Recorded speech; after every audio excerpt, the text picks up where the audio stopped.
Hello aspirants. Welcome to another important topic of discussion.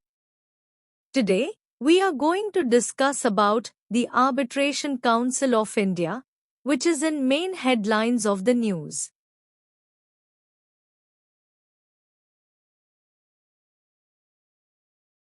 We shall understand and analyze the topic in 4 steps. 1. What is arbitration? 2. What is the background of Arbitration Council of India? 3. Need for Arbitration Council of India. 4. Why government failed to constitute Arbitration Council of India?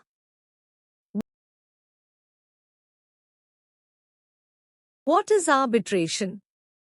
Arbitration is a way of solving a dispute or disagreement without going to court. Instead of going to a judge in a court, both sides choose a neutral and trusted person called an arbitrator. This arbitrator listens to both sides, looks at the proof and arguments, then gives a decision. That decision is called an arbitral award, and both sides usually have to follow it. Next, what is the background of Arbitration Council of India? India aspires to become a $5 trillion economy and a global manufacturing and investment hub. For this, a fast, credible and predictable dispute resolution system is essential. Although arbitration is meant to be a quick alternative to courts, in India it has become slow, expensive and court-driven. In this context, the Arbitration Council of India was proposed under the Arbitration and Conciliation Amendment Act, 2019 to promote institutional arbitration and make India a global arbitration hub.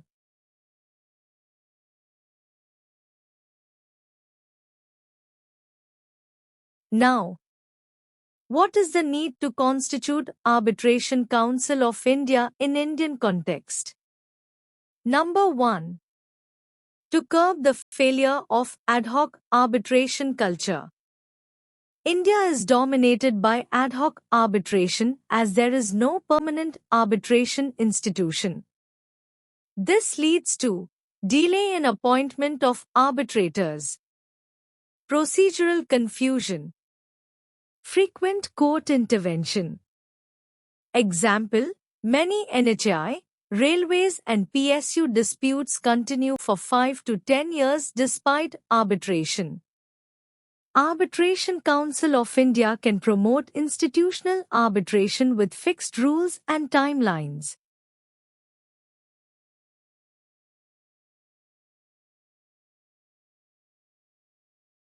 Next, number 2.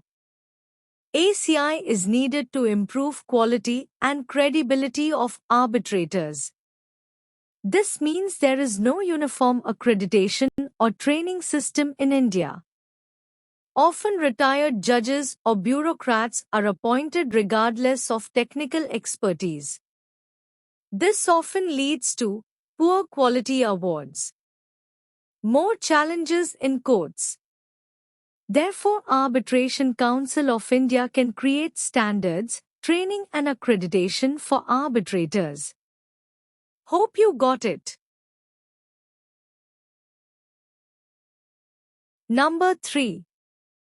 Arbitration Council of India is needed to reduce judicial burden and courts' interference.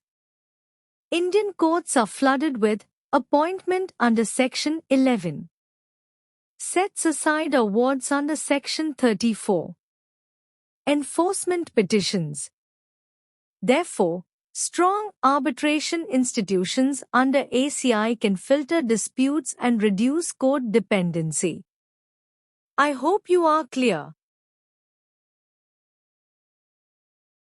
Next, point number 4. Arbitration Council of India is needed to increase investor confidence and ease of doing business.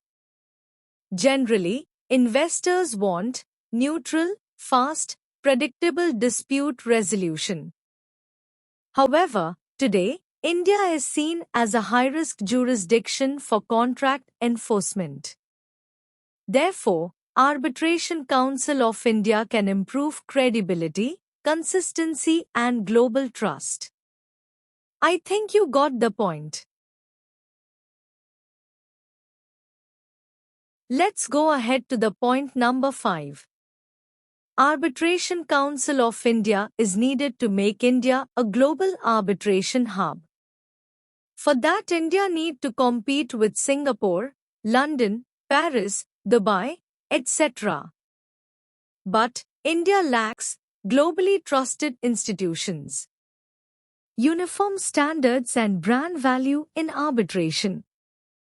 In this regard, Arbitration Council of India can act as a nodal reform driver and ecosystem builder.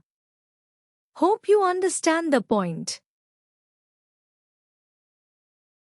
Moving ahead to the next point number 6.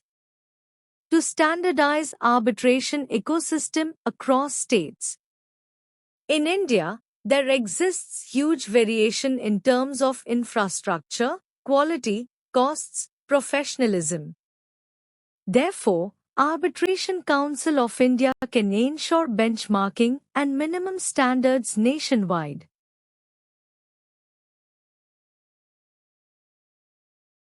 Are you clear?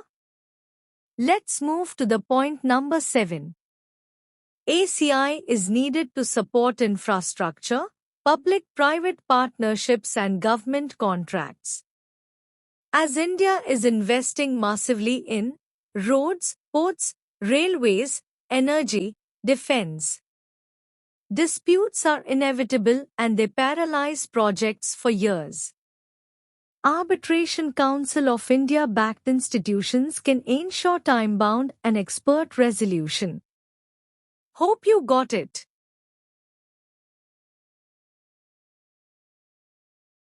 Finally, we can conclude that in the Indian context of judicial delays, infrastructure disputes, investor trust deficit and weak arbitration culture, a body like ACI is structurally necessary.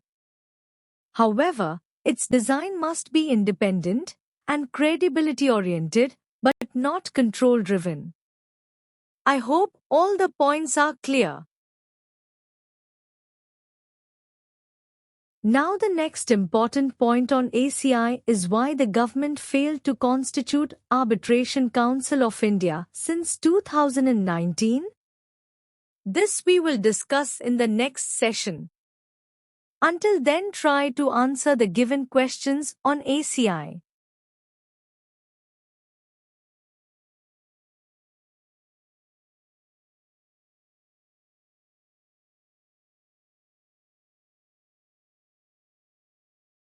Thank you. We meet again with a new topic soon. I request you to like, share and subscribe to my channel.